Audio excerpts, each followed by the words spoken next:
നമ്മളുടെ ഒരു സുഹൃദേവം പോലെ ആക്കണം.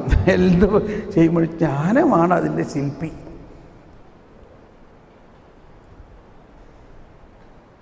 ഇത് ഒരുപക്ഷെ ഇപ്പം ഞാനീ പറഞ്ഞതുകൊണ്ട് നിങ്ങൾ ഫുള്ളി കൺവിൻസ്ഡ് ആകില്ലായിരിക്കാം. വിഷമിക്കേണ്ട. കുറേ ദിവസം ജ്ഞാനത്തിന് വേണ്ടി പ്രാർത്ഥിച്ച് കഴിയുമ്പോൾ ഇത് മനസ്സിലാവും. ഞാൻ 5-10 വർഷം പ്രാർത്ഥിച്ച് കഴിഞ്ഞപ്പോഴാണ് എനിക്ക് മനസ്സിലായത് ഈ വാക്കിൻ്റെ അർത്ഥം. ജ്ഞാനമാണ് അതിൻ്റെ ശില്പി, അല്ലെങ്കിൽ ജ്ഞാനമാണ് അതിൻ്റെ ജനനി. എനിക്കറിഞ്ഞൂടാ, എനിക്ക് തോന്നുന്നത് ഈ ലോകം മുഴുവനിലും ഒരു പുതിയ അധ്യായം തുറക്കാൻ പോവുകയാണ്. ഇത് ഞാൻ പറയുമ്പോൾ പെട്ടെന്ന് ഒന്ന് ഏശയ്യായിലേക്ക് പോകാം. ഇവിടെ ഒന്ന് നമുക്ക് ഇവിടെ ഒരു അടയാളം വെച്ചിട്ട് എസെക്കിയേലല്ല, ഏശയ്യായിൽ 11-ാം അധ്യായത്തിലാണ് ഈ എമ്മാനുവേൽ എങ്ങനെയാണ് രാജ്യം ഭരിക്കുന്നതെന്നും മിശിഹായിൽ ഉള്ള അഭിഷേകത്തെക്കുറിച്ചുള്ള വർണ്ണനയാണ് ഏശയ്യാ 11-ാം അധ്യായത്തിൽ 2, 3 അല്ലെങ്കിൽ 1, 2, 3, 4 വചനങ്ങൾ. ജെസ്സയുടെ കുറ്റിയിൽ നിന്നും ഒരു മുള കിളിർക്കും, അവന്റെ വേരിൽ നിന്ന് ഒരു ശാഖ പൊട്ടിക്കിളിർക്കും. കർത്താവിന്റെ ആത്മാവ് അവന്റെ മേൽ ആവസിക്കും. എല്ലാവരും ഏറ്റു പറഞ്ഞുകൊണ്ട്, ജ്ഞാനത്തിന്റെയും വിവേകത്തിന്റെയും ആത്മാവ്, ഉപദേശത്തിന്റെയും ശക്തിയുടെയും ആത്മാവ്, അറിവിന്റെയും ദൈവഭക്തിയുടെയും ആത്മാവ്. കേട്ടോ, ഇതാരെക്കുറിച്ചാണ് പറഞ്ഞിരിക്കുന്നത്?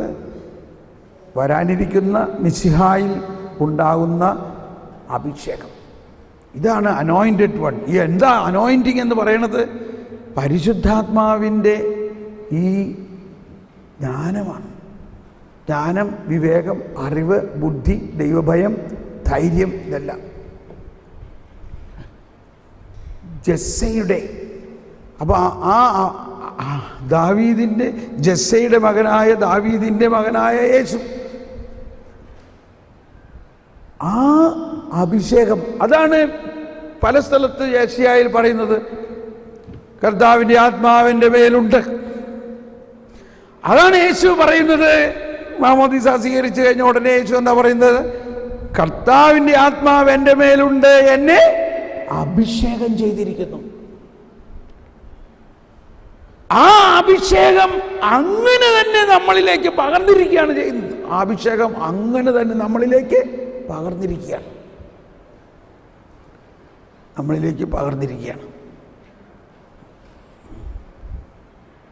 ആരെങ്കിലും ഒരു 2 മെഴുകുതിരിയും ഒരു ലൈറ്ററും ഒന്ന് കൊണ്ടുവരാമോ? 2 മെഴുകുതിരിയും ഒരു ലൈറ്ററും, ചെറിയ മെഴുകുതിരി. അതെ, സിസ്റ്റർ പോണ്ട്. അപ്പോൾ ആ ആത്മാവിനെ അങ്ങനെ തന്നെ നമുക്ക് തരികയാണ്. അപ്പം യെശയ്യാ 11 പറയുന്നതിൻ്റെ നമ്മൾ കാണേണ്ടത് എന്താണ്? ദൈവരാജ്യം. ഈ ദൈവരാജ്യത്തിൽ എങ്ങനെയായിരിക്കും ഭരണം നടത്തുക? ഇന്നത്തെ ലാംഗ്വേജിൽ പറയുകയാണെങ്കിൽ ഈ ദൈവരാജ്യത്തിലെ രാജാവ് ഒരു സൂപ്പർ കമ്പ്യൂട്ടർ പോലെയാണ്, വലിയൊരു കമ്പ്യൂട്ടർ. എന്നിട്ട് ഈ വലിയ കമ്പ്യൂട്ടറുമായിട്ട് എല്ലാ മനുഷ്യരെയും അങ്ങ് കണക്ഷൻ കൊടുക്കും. ഇനി എല്ലാ മനുഷ്യർക്കും ഈ കമ്പ്യൂട്ടറിൽ നിന്നുള്ള ഇൻസ്ട്രക്ഷൻസ് അനുസരിച്ച് അങ്ങ് ജീവിച്ചാൽ മതി എന്ന് പറയുന്നു. അതാണ് ദൈവരാജ്യം. അവരുടെ സ്വന്തം ബുദ്ധിയിൽ നിന്നല്ല അവർ ജീവിക്കേണ്ടത്. കുറച്ചും കൂടി വലുതുണ്ടാവാം. വലുതുണ്ട്. അപ്പോൾ അതാണ് 11-ാം അധ്യായത്തിൽ 6-ാമത്തെ വചനം 9-ാമത്തെ വചനത്തിലെല്ലാം പറയുന്നത്. 6-ാമത്തെ വചനം പറയുന്നത് കേട്ടോ, ചെന്നായും ആട്ടുംകുട്ടിയും ഒന്നിച്ചു വസിക്കും. പുള്ളിപ്പുലി കോലാട്ടുകുട്ടിയോടുകൂടെ കിടക്കും. ഓക്കെ. അപ്പൊ ഈ ജ്ഞാനം, ദൈവരാജ്യത്തിൻ്റെ ഈ ജ്ഞാനം ദൈവജനത്തിലേക്ക് വന്നു കഴിയുമ്പോൾ, അല്ലെങ്കിൽ ജനങ്ങളിലേക്ക് വന്നു കഴിയുമ്പോൾ അവരിൽ ഒരു വലിയ രൂപാന്തരീകരണമുണ്ടാവും. ചെന്നായിയും ആട്ടുംകുട്ടിയും ഒന്നിച്ച് വസിക്കും. ഈ വചനത്തിൻ്റെ, ഈ പ്രവചനത്തിൻ്റെ പശ്ചാത്തലത്തിലാണ് ഫ്രാൻസിസ് അസീസിനെ എല്ലാം കാണേണ്ടത്. ശരിക്കും നിങ്ങളുടെ ഫ്രാൻസിസ് ചെന്നായിയുടെ കൂടെ വസിച്ചോ ഇല്ലയോ? അതാണ് ചെന്നായിയും ആട്ടുംകുട്ടിയും. അപ്പോൾ ചെന്നായിയും ആട്ടുംകുട്ടിയും എന്ന് പറയുന്നത് വലിയ ഒരു ഒപ്പോസിഷൻ്റെ കോൺസെപ്റ്റാണ്. രണ്ട് വൈരുദ്ധ്യമാണ് നിറഞ്ഞ അവസ്ഥ. ചെന്നായിയുടെ നേച്ചറും ആട്ടുംകുട്ടിയുടെ നേച്ചറും വളരെ വ്യത്യസ്തമാണ്. അപ്പോൾ ഇതാണ് നമ്മുടെ ലൈഫിലും, ഒരു കുടുംബത്തിലായാലും. താങ്ക് യു, നിൽക്കട്ടെ, ഈ ഫാനൊന്ന് ഓഫ് ചെയ്തു. ഏതായാലും സിസ്റ്ററിന് അടുത്ത് വായോ.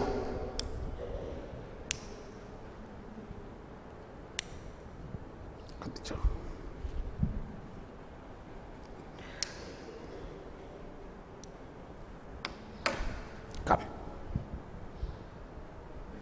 ഒരു ഡ്രാമ കിടക്കാൻ പോവാ. ഇത് പിടിച്ചോ. ഈ മെഴുകുതിരി ഇപ്പം നമ്മൾ പറയാൻ ഉദ്ദേശിക്കുന്നത്, കർത്താവിൻ്റെ ആത്മാവ് എൻ്റെ മേലുണ്ട്, ആ ആത്മീയ ചൈതന്യം മുഴുവനായിട്ട് നമുക്ക് മാമോദീസായിലൂടെ ലഭിച്ചിരിക്കുന്നു എന്നുള്ളതാണ്. മാമോദീസ സമയത്ത് ആ മാമോദീസ തൊട്ടിയുടെ അടുത്ത് ഇവിടെ ഇല്ല മെഴുതിരി, ആൽഫ ഒമേഗ എന്ന് എഴുതിയിരിക്കുന്ന ഈസ്റ്റർ ക്യാൻഡിൽ ഉണ്ടായിരുന്നല്ലോ. ഈസ്റ്റർ ക്യാൻഡിലിലെ ആ ഈസ്റ്റർ ക്യാൻഡിലിൽ നിന്നും തിരി കൊളുത്തിയിട്ടാണ് മാമോദീസാർത്ഥി അല്ലെങ്കിൽ മാമോദീസ സ്വീകരിക്കുന്ന ആ കുഞ്ഞിൻ്റെ കയ്യിലേക്ക് തന്നത് ഇല്ലേ? ഇതാണ് ആ ഈസ്റ്റർ ക്യാൻഡിൽ. ഈ ഈസ്റ്റർ ക്യാൻഡിൽ എന്ന് പറഞ്ഞാൽ ആരാണ്, എന്താണത്? ലോകത്തിൻ്റെ പ്രകാശമായ ക്രിസ്തു ഇല്ലേ? ഇപ്പോൾ ഈ സിസ്റ്ററിന് മാമോദീസ കൊടുക്കാൻ പോവാ. മാമോദീസ സ്വീകരിച്ച സമയത്ത് അടുത്ത് വായോ, ഇവിടെ അടുത്ത് വായോ. ഓക്കെ. മാമോദീസ സ്വീകരിച്ച സമയത്ത് ഈ ശിശുവിൻ്റെ കയ്യിലേക്ക് ഈ തിരിയിൽ നിന്ന് തിരി കൊളുത്തി കൊടുത്തു. അതാണ് ഈ തിരി. ഇത് കത്തിച്ചോളൂ. ഇതാ,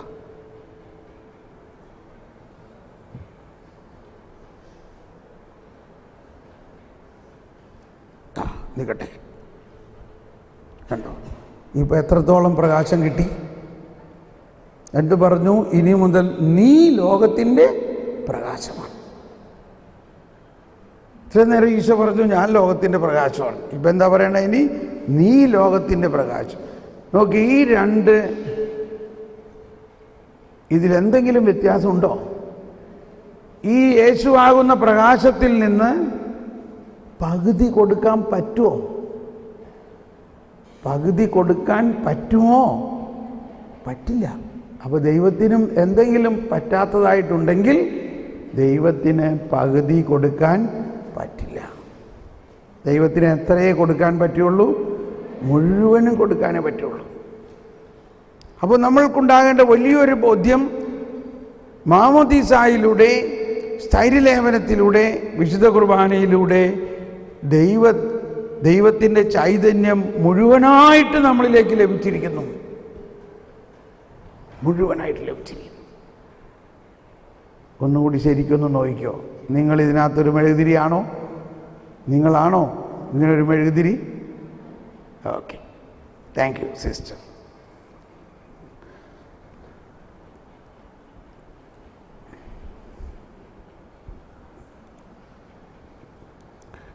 അപ്പോൾ യേശയ്യായിൽ പറഞ്ഞിരിക്കുന്ന കർത്താവിൻ്റെ ആത്മാവ് അവൻ്റെ മേലുണ്ട് എന്ന് പറഞ്ഞത് ആ മുഴുവനായിട്ട് യേശുവിൽ വന്നു.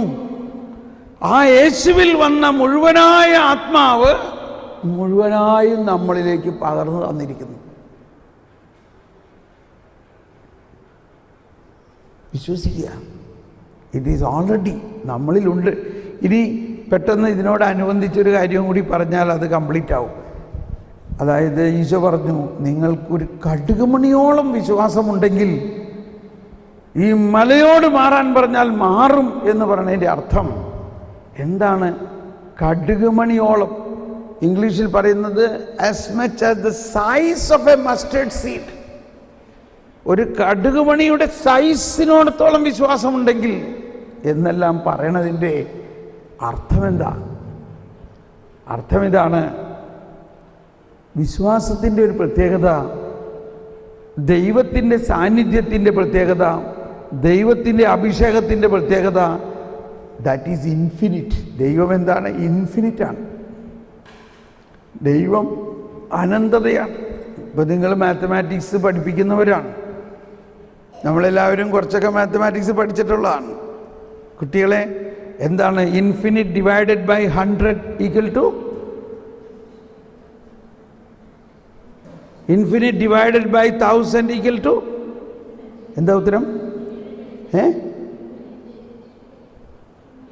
ഇൻഫിനിറ്റ് ഇല്ലേ? അതാണ്. ഇതൊരെണ്ണം മാത്രമേ നമുക്ക് ഉപയോഗപ്രദമുള്ളൂ ഈ പഠിച്ച മാത്തമാറ്റിക്സിലെ. Infinite divided by anything equal to infinite. ഒന്നെല്ലാവരും പറഞ്ഞ്, infinite divided by anything equal to infinite. വലിയൊരു തത്വമാണ്. ഇൻഫിനിറ്റ് ആയ ദൈവത്തിൽ നിന്നും ഒരു കടുകുമണിയോളം കിട്ടുകയാണെങ്കിൽ ആ കടുകുമണിയിൽ എന്തുണ്ട്? ഇൻഫിനിറ്റ്.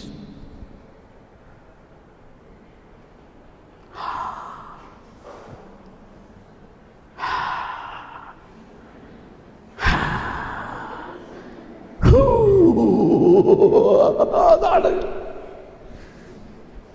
ഇപ്പൊ ഈശോ ഇവിടെ അച്ഛൻ കുർബാന സ്വീകരണത്തിന് ഡിസ്ട്രിബ്യൂഷൻ, ഹോളി കമ്മ്യൂണിയൻ ഡിസ്ട്രിബ്യൂട്ട് ചെയ്തുകൊണ്ടിരിക്കും. ഈശോനെ കൊടുത്തുകൊണ്ടിരിക്കുന്ന നേരത്ത് പെട്ടെന്ന് നമ്മളെ ഇടവക പള്ളിയിലെ കണ്ടിട്ടില്ലേ, നോക്കിയപ്പോഴേക്കും കുറേ പേരും കൂടി ലൈനിലുണ്ട്. അത്രയും ഓസ്തി ഇല്ല. അപ്പോൾ അച്ഛൻ എന്ത് ചെയ്യും? ഉടനെ നോക്കിയപ്പോൾ ഒരു 10 പേരുള്ളൂ. ഓക്കെ, ഉടനെ അച്ഛൻ ഇതിനകത്ത് ഇത് നുറുക്കി ഒടിച്ച് ഈ 10 പേര് കഴിയാറായപ്പോഴേക്കും വേറെ 3-4 പേര് കൂടി ഓടി വന്നു. ഇവർ കഴിഞ്ഞിട്ട് വന്നോളാന്ന് വിചാരിച്ച് നിൽക്കരുത്. ഈ 10 പേര് കഴിയാറായപ്പോഴേക്കും വേറെ 3-5 പേര് കൂടി ഓടി വന്നേക്കണം. നിങ്ങൾ നേരത്തെ വരായിരുന്നില്ലേ? ഇതിപ്പോൾ ഞാൻ ഇപ്പം തന്നെ ഇത് മുറിച്ചിട്ടാണ് കൊടുത്തത്. വിഷമിക്കണ്ട. അച്ഛൻ എന്ത് ചെയ്യും? വീണ്ടും ആ ഒരു ചെറിയ കഷ്ണത്തെ വീണ്ടും മുറിച്ച് ഇവർക്ക് കൊടുത്തു. ഇവർക്ക് കിട്ടിയത് എത്രയുണ്ട്? ഒരു കടുകുമണി. ആ കടുകുമണിയിൽ ആരുണ്ട്? മുഴുവനും ഈശോ ഉണ്ടോ? എന്തുകൊണ്ടുണ്ട്? നമുക്ക് യാതൊരു സംശയമില്ല അതിന്. നമുക്ക് സംശയമുണ്ടോ? നമുക്ക് യാതൊരു സംശയമില്ല. അതാണ് നമ്മുടെ അവിശ്വാസം എന്ന് പറയുന്നത്. ആ കടുകുമണിയിൽ ആരുണ്ട്? മുഴുവനായും ഈശോ ഉണ്ട്. എന്തുകൊണ്ട്? ദൈവം ഇൻഫിനിറ്റ് ആണ്. ആ ഇൻഫിനിറ്റ് ദൈവത്തിൻ്റെ ഒരു പാർട്ടിക്കിളിൽ ഇൻഫിനിറ്റ് ഉണ്ട്.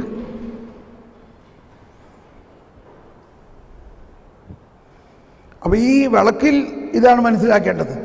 ഈ മെഴുകുതിരിയിൽ നിന്നും ഒന്ന് കൊളുത്തി ഒരു കടുകുമണി പ്രകാശം. പക്ഷെ ആ കടുകുമണി പ്രകാശത്തിൽ എന്തുണ്ട്? ഇൻഫിനിറ്റ് മുഴുവൻ പ്രകാശമുണ്ട്.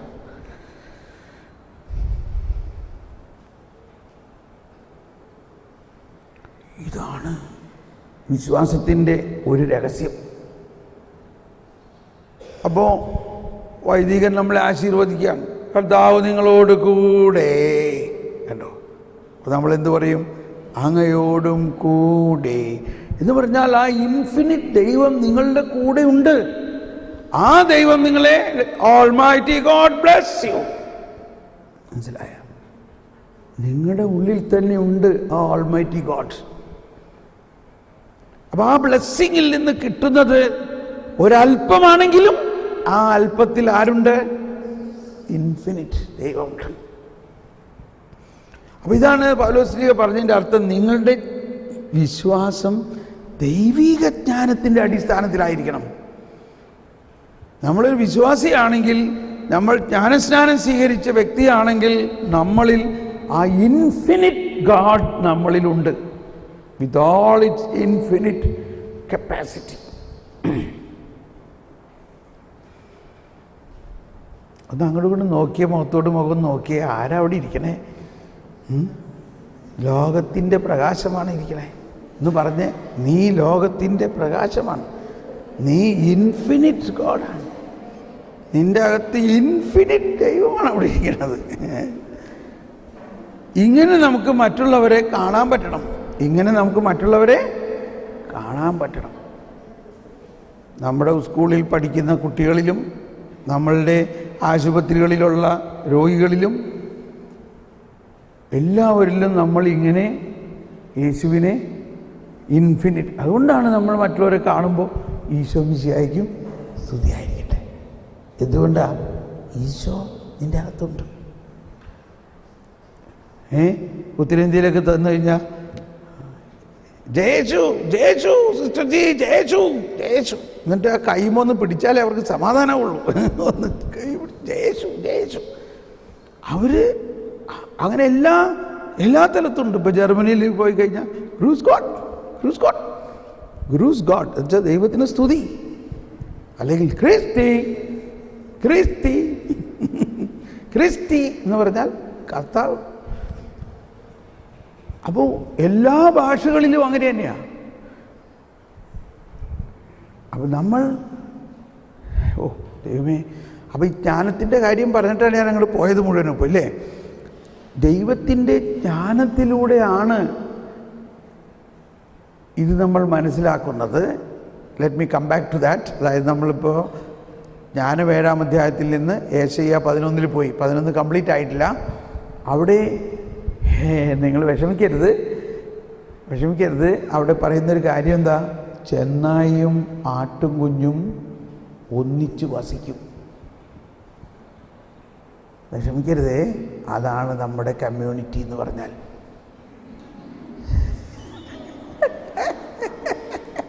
ആരാണ് ചെന്നായെന്നും പറയരുത്. ഇപ്പോൾ നമ്മുടെ കമ്മ്യൂണിറ്റി എന്ന് പറഞ്ഞാൽ കമ്മ്യൂണിറ്റി മാത്രമല്ല, നമ്മുടെ വീട്, നമ്മുടെ അപ്പനും അമ്മയും നമ്മുടെ ചേട്ടനും ചേച്ചിയും ഇവരെല്ലാവരും അടങ്ങുന്ന അതൊരു കമ്മ്യൂണിറ്റിയാണ്. നമ്മൾ നോക്കി എന്തോ ഒരു വ്യത്യസ്തമാർന്ന വൈരുദ്ധ്യമാർന്ന വ്യക്തികളാണവർ. ഇപ്പം ഞാനും എൻ്റെ ഭാര്യയും ഇത് തന്നെയാണ്. ഞങ്ങൾ രണ്ടുപേരും ചെന്നായും ആട്ടുകുഞ്ഞും പോലെ ആയിരിക്കാം, പക്ഷെ ഇപ്പം ഞങ്ങൾ ഒരുമിച്ചാണ്. ഞങ്ങളിൽ രണ്ടുപേരിലും ചേരുമ്പടി ചേരാത്ത ചില സ്വഭാവങ്ങളുണ്ട്. ചെന്നായും ആട്ടുകുഞ്ഞും എന്ന് പറഞ്ഞാൽ വളരെ വൈരുദ്ധ്യം നിറഞ്ഞ വ്യക്തിത്വം.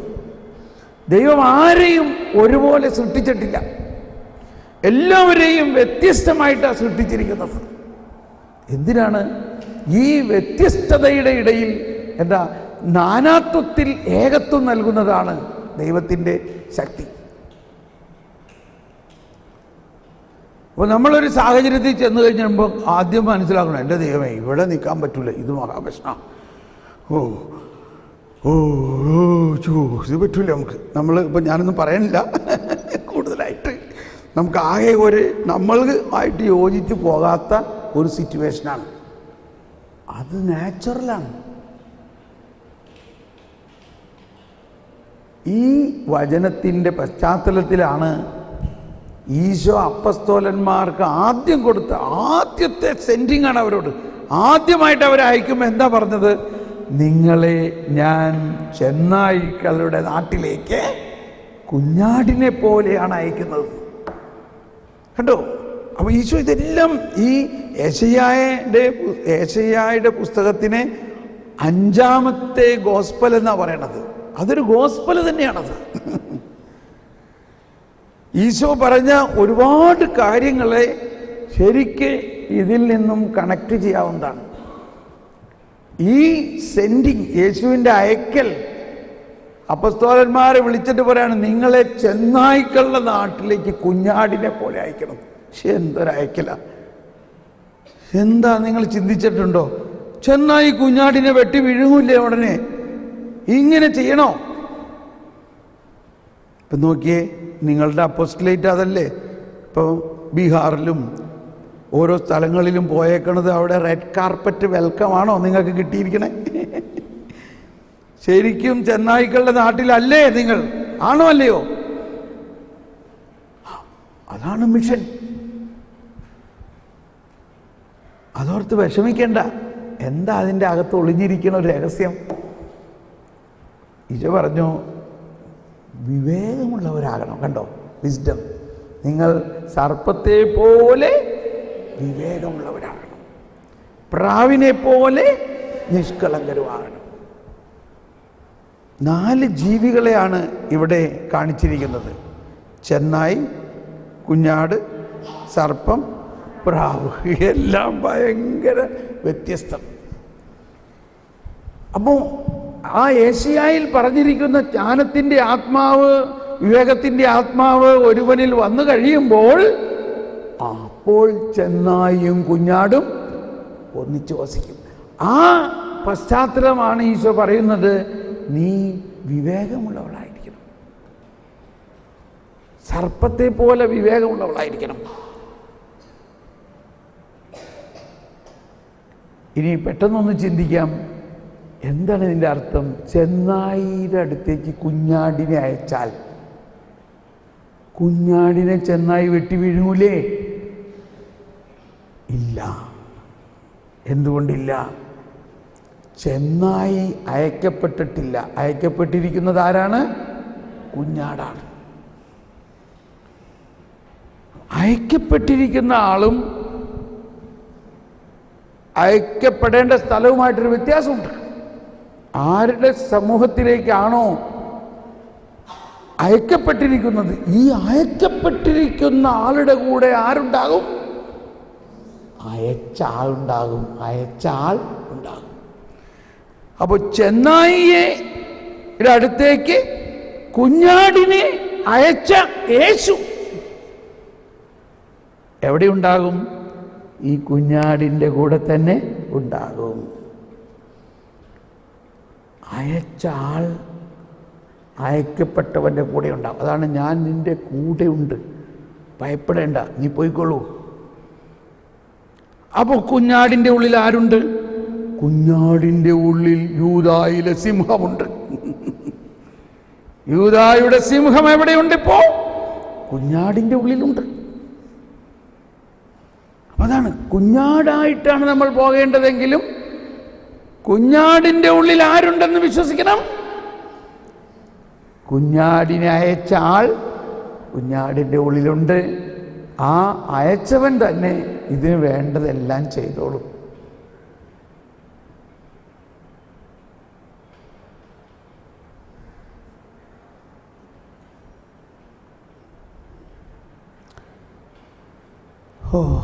ഒന്ന് സ്തുതിച്ച് പ്രാർത്ഥിച്ചേ. കർത്താവേ, ഈ ജ്ഞാനം ഞങ്ങളിലേക്ക് ഒഴുകണമേ, ഈ ജ്ഞാനം ഞങ്ങളിലേക്ക് ഒഴുകണമേ. Hallelujah, hallelujah, hallelujah. പരിശുദ്ധാത്മാവേ, ഈ ജ്ഞാനം ഞങ്ങളിലേക്ക് ഒഴുകണമേ. ഓ പരിശുദ്ധാത്മാവേ, ഞങ്ങൾക്ക് വേണ്ടി പ്രാർത്ഥിക്കണമേ, ഞങ്ങൾക്ക് വേണ്ടി പ്രാർത്ഥിക്കണമേ. പരിശുദ്ധാത്മാവേ, ഞങ്ങൾക്ക് വേണ്ടി പ്രാർത്ഥിക്കണമേ.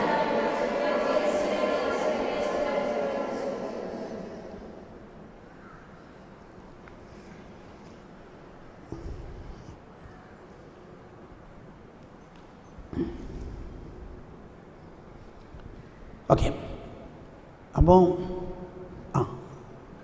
ഏഷ്യ കഴിഞ്ഞിട്ടില്ല. ഏഷ്യ 11:6 ഇപ്പോൾ നമ്മൾ കേട്ടത്. ചെന്നായും കുഞ്ഞാടും ഒന്നിച്ചു വസിക്കും. ഇതിൻ്റെ എല്ലാം ക്ലൈമാക്സ് ആയിട്ട് 11:9 എല്ലാവരും ഒന്ന് എടുത്ത് വായിച്ച്. 11:9 എന്താ പറയുന്നത്? എന്റെ വിശുദ്ധഗിരിയിൽ ആരും ദ്രോഹമോ നാശമോ ചെയ്യുകയില്ല. എന്താ? തുറന്ന് വായിക്കാം. സമുദ്രം ജലം കൊണ്ടെന്ന പോലെ ഭൂമി കർത്താവിനെ കുറിച്ചുള്ള ജ്ഞാനം കൊണ്ട് നിറയും. ഒന്ന് ഉച്ചത്തിൽ കരമുയർത്തി മുദ്രാവാക്യം പോലെ ഒന്ന് വിളിച്ചു പറഞ്ഞത് സമുദ്രം ജലം കൊണ്ടെന്ന പോലെ ഭൂമി കർത്താവിനെ കുറിച്ചുള്ള ജ്ഞാനം കൊണ്ട് നിറയും. ഒന്നുകൂടി എല്ലാവരും പറഞ്ഞേ. സമുദ്രം ജലം കൊണ്ടെന്ന പോലെ ഭൂമി കർത്താവിനെ കുറിച്ചുള്ള ജ്ഞാനം കൊണ്ട് നിറയും. അതാണ് ദൈവരാജ്യത്തിൻ്റെ പൂർണ്ണത.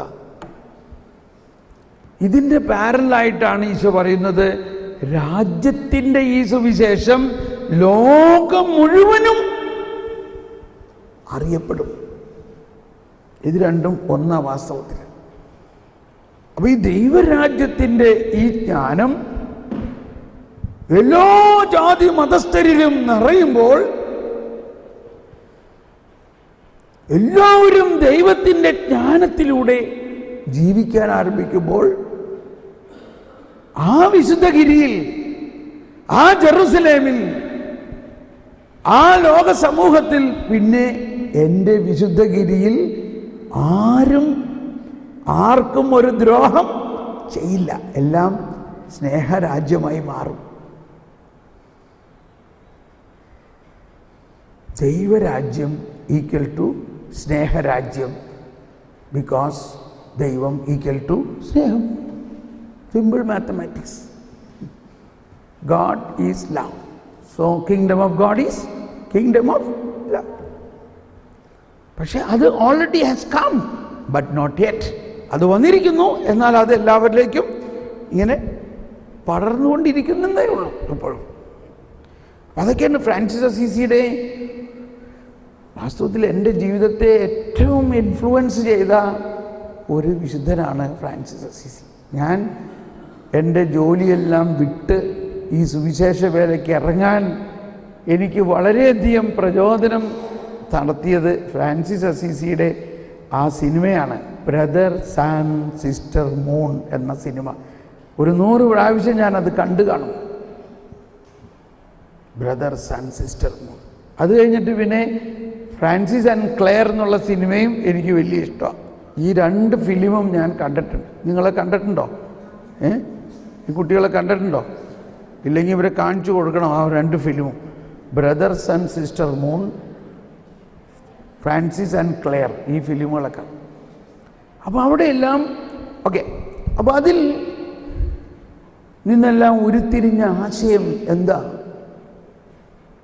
ഒരു എസ്കറ്റോളജിക്കൽ ഹോപ്പ്, അല്ലെങ്കിൽ യുഗാന്ത്യപരമായ ലക്ഷ്യത്തിൽ നമ്മൾ ഇപ്പോഴേ നീങ്ങണം. എന്താണ് യുഗാന്ത്യപരമായ ലക്ഷ്യം? ഈ ലോകം മുഴുവനും,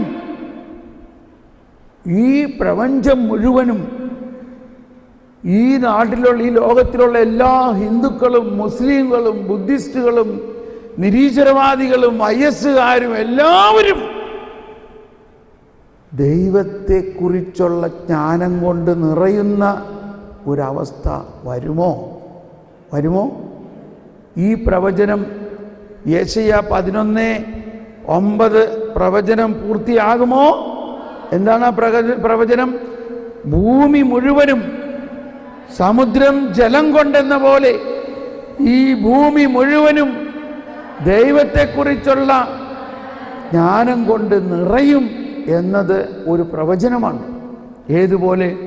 കന്യക ഗർഭം ധരിച്ചൊരു പുത്രനെ പ്രസവിക്കും എന്ന് ഇതേ യേശയ്യായിൽ 2-3 അധ്യായം മുമ്പ് പ്രവചിച്ച പോലെ ആ പ്രവചനം പൂർത്തിയായോ? എന്ന പോലെ തന്നെ ഈ പ്രവചനം പൂർത്തിയാകും എന്ന് ഒന്ന് വിശ്വസിച്ചേ. ഇപ്പം നിങ്ങളൊന്ന് വിശ്വസിച്ചേ. ഈ BJP-കാരും RSS-കാരും IS-കാരും അതെല്ലാം ഇന്നത്തെ ഒരു ടെമ്പറൽ സിറ്റുവേഷനായിട്ടുള്ളൂ. ഒന്നുകൊണ്ട് വിഷമിക്കേണ്ട. അവരുടെ ഉള്ളിൽ ദൈവരാജ്യത്തിൻ്റെ വിത്തുണ്ട്, അവരുടെ ഉള്ളിൽ കർത്താവുണ്ട്. സകലതും അവനിലൂടെ സൃഷ്ടിക്കപ്പെട്ടു, അവനെ കൂടാതെ ആരും സൃഷ്ടിക്കപ്പെട്ടിട്ടില്ല. ആ ദൈവം ഇവരെല്ലാവരിലും ഉണ്ട്. ആ ദൈവം ഇവരെല്ലാവരുടെയും പാപത്തെയാണ് കുരിശിൽ ഏറ്റെടുത്തത്. അവരെല്ലാവരും ഇന്ന് പാപം ചെയ്തുകൊണ്ടിരിക്കുന്നുണ്ടെങ്കിൽ, ക്രിസ്ത്യാനികളും തിന്മ ചെയ്തുകൊണ്ടിരിക്കുന്നുണ്ടെങ്കിൽ, അത് മുഴുവനും ആദത്തിൻ്റെ തിന്മയിൽ നിന്ന് വന്നിട്ടുള്ളതാണ്. എന്നാൽ ആ ആദത്തിൻ്റെ തിന്മ കർത്താവ് ഈശോ മിശിഹ ഏറ്റെടുത്ത് അതിന് പകരം നീതിയാക്കി മാറ്റിയിരിക്കുന്നു. സീറോ മലബാറിൻ്റെ ലിറ്റർജിയിലെ ശവസംസ്കാര ശുശ്രൂഷയിൽ ഒരു പാട്ടിങ്ങനെയാണ്: സ്വർഗം ഭൂമിയിലിറങ്ങി ആദത്തിനും സന്തതികൾക്കും പറുദീസായിൽ പുനരധിവാസം നൽകുന്നതിനായി സ്വർഗം തന്നെ ഭൂവിലിറങ്ങി മഹിതാത്ഭുതമേ. സ്വർഗം ഭൂവിലിറങ്ങി ആദത്തിനും സന്തതികൾക്കും. ആരാണ് ഈ സന്തതികൾ? ഈ ലോകത്തെ സകല ജാതി മതസ്ഥരും. ആദത്തിനും സന്തതികൾക്കും പറുദീസായിൽ പുനരധിവാസം നൽകുന്നതിനായി സ്വർഗം തന്നെ ഭൂവിലിറങ്ങി മഹിതാത്ഭുതമേ. അപ്പോൾ ഇതൊക്കെയാണ് വിശ്വാസത്തിൻ്റെ രഹസ്യങ്ങൾ. അപ്പോൾ നമ്മളൊന്ന് വിശ്വസിച്ചേ, ഈ ലോകത്തിലുള്ള സകല ജാതി മതസ്ഥരും അവരിലുള്ള സകല പാപവും യേശുക്രിസ്തു ഏറ്റു കഴിഞ്ഞോ? ഭൂലോക പാപം നീക്കുന്ന ദൈവത്തിൻ്റെ ചെമ്പരി ആട്ടിൻകുട്ടിയായി ഈശോ തമ്പുരാനെ എന്ന് നിങ്ങൾ പറയുന്നെങ്കിൽ എന്തുദ്ദേശിച്ചിട്ടാ പറയണേ? ഈ ലോകത്തിലുള്ള സകല മനുഷ്യരുടെയും പാപം യേശുക്രിസ്തു ഏറ്റെടുത്തുവെന്നും അവരെല്ലാവരും യേശുവിൽ വിശ്വസിക്കുന്നവരായി മാറുമെന്നും ഒന്ന് വിശ്വസിച്ചേ. അങ്ങനെ വിശ്വസിക്കുന്നവർ മാത്രം ഒന്ന് എഴുന്നേറ്റ് തന്നെ എന്നിട്ട് കരങ്ങൾ ഉയർത്തിയിട്ട് കർത്താവേ, ഞാൻ വിശ്വസിക്കുന്നു, ലോകം മുഴുവനും സകല ജാതി മതസ്ഥരും അങ്ങയെ അറിയുകയും അങ്ങയുടെ ജ്ഞാനം കൊണ്ട് നിറയുകയും ചെയ്യുന്നു എന്ന് ഞാൻ വിശ്വസിക്കുന്നു. ഒന്ന് സ്തുതിച്ചേ. Hallelujah, hallelujah. യേശുവേ, ഞങ്ങൾ സ്തുതിക്കുന്നു, ഞങ്ങൾ വിശ്വസിക്കുന്നു. ലോകം മുഴുവനും എല്ലാ ജാതി മതസ്ഥരും ഭൂമി മുഴുവനും അവിടത്തെ കുറിച്ചുള്ള ജ്ഞാനം കൊണ്ട് നിറയുമെന്ന് ഞാൻ വിശ്വസിക്കുന്നു. ഞാൻ വിശ്വസിക്കുന്നു.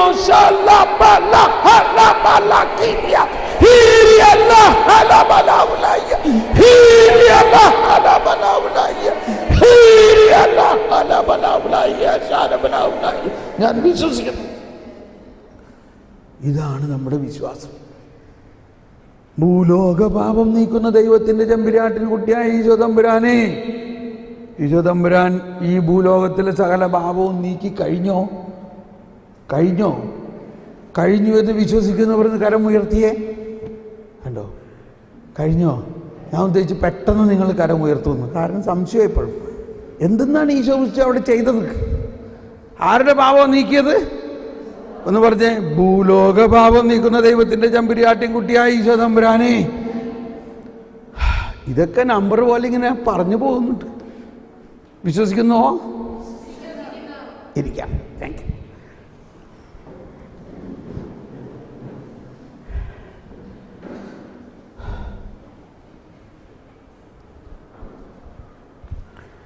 Price the lord. ഓ, രാവിലെ മുതലിങ്ങനെ ജ്ഞാനവും വിശ്വാസവും കൂടി നിറ്റുകതറായിട്ട് പോവുകയാണ് ഇല്ലേ? ജ്ഞാനം പറയുമ്പോഴേക്കും ഉടനെ വിശ്വാസം അതിൻ്റെ ഇടയ്ക്ക് ചാടി വരികയാണ്. എനിവേ, ഇപ്പോൾ ആ യെശയ്യാ 11:1 മുതൽ 9 വരെയുള്ളതിൻ്റെ അർത്ഥം മനസ്സിലായോ ഇല്ലയോ? ഇത് നമ്മളിപ്പോൾ വിശ്വസിക്കണം. അപ്പോഴാണ് നമുക്കിത് ലോകം മുഴുവനും അറിയാനുള്ള ഒരു ആഗ്രഹം. ലോകം മുഴുവൻ ഈശോയെ അറിയണം. Okay, now come back to Solomon.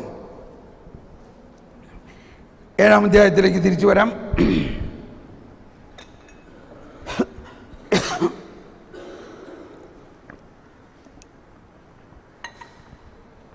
നമ്മളവിടെ പറഞ്ഞു നിർത്തിയത് ഇതാണ്: അവളാണ് ഇതിൻ്റെ ജനനി എന്ന് ഞാൻ അറിഞ്ഞില്ല. ഓക്കെ, ഇനി ഇതിന് ശേഷം അടുത്ത പാരഗ്രാഫ് മുതൽ വേറൊരു ടോപ്പിക്കായിട്ടാണ് മനസ്സിലാക്കുന്നത്. ഒന്ന് വീണ്ടും ഈ ജ്ഞാനത്തിൻ്റെ പ്രസരണമാണ്. 13-14 വായിച്ചേ. കാപട്യമെന്നേ ഞാൻ ജ്ഞാനം അഭ്യസിച്ചു. വൈമനസ്യമെന്നെ അത് പങ്കുവച്ചു. ഇതാണ് വെയിറ്റ് ഇതാണ് നമ്മൾ ഈ വിദ്യാലയങ്ങളെല്ലാം നടത്തുന്നതിൻ്റെ ഒരു കാര്യം. നമ്മൾക്ക് കിട്ടിയ ജ്ഞാനം ഈ കുട്ടികളിലെല്ലാം നിറയണം, അവർക്ക് പകരണം. അതാണ് വിദ്യാലയം, ജ്ഞാനം പകരുന്ന സ്ഥലമാണത്. പക്ഷെ അവിടെ നമുക്കിനി ഉണ്ടാകേണ്ട ഒരു വ്യത്യാസം, ദൈവിക ജ്ഞാനം എങ്ങനെ ഇതിൻ്റെ ഇടയിൽ ചേർക്കാം എന്നതാണ്.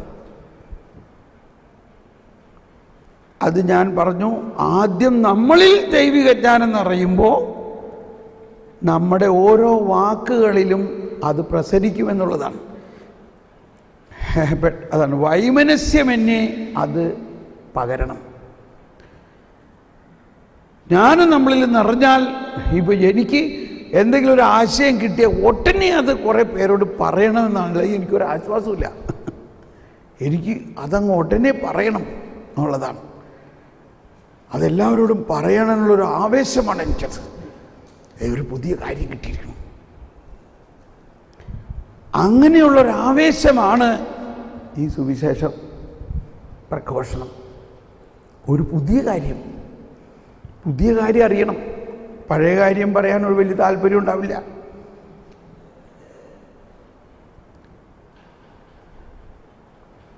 ഞാൻ ഈ എഡ്യൂക്കേഷൻ ഫീൽഡിനെ സംബന്ധിച്ചൊരു കാര്യം ഞാൻ പറയാം. ഒരിക്കൽ ഒരു പ്രൊഫസർ, റിട്ടയറായിട്ടൊരു പ്രൊഫസർ പറയായിരുന്നു, അദ്ദേഹം ബസ് സ്റ്റാൻഡിൽ ഇങ്ങനെ നിൽക്കുക. അപ്പോൾ ബസ് കാത്ത് നിൽക്കുന്ന നേരത്ത് ഒരു സഹോദരി അവിടെ ബസ്സിന് കയറാനായിട്ട് അതിലെ വന്നപ്പോൾ പറഞ്ഞു, സാറേ നമസ്കാരം. നമസ്കാരം. അപ്പോൾ അവരിങ്ങനെ മുഖത്ത് നോക്കി. അപ്പോൾ സാറ് വിചാരിച്ചു നമ്മുടെ കൂടെ നമ്മൾ പഠിപ്പിച്ച കുട്ടികൾ ആരെങ്കിലും ആയിരിക്കും. അപ്പോൾ അവർ പറഞ്ഞു, ഞാൻ സാറെന്നെ പഠിപ്പിച്ചിട്ടില്ല. അപ്പോൾ സാറ് ചോദിച്ചു, എവിടെയാ പഠിച്ചത്, എങ്ങനെയാണെന്നൊക്കെ ചോദിച്ചു. പക്ഷേ ഞാൻ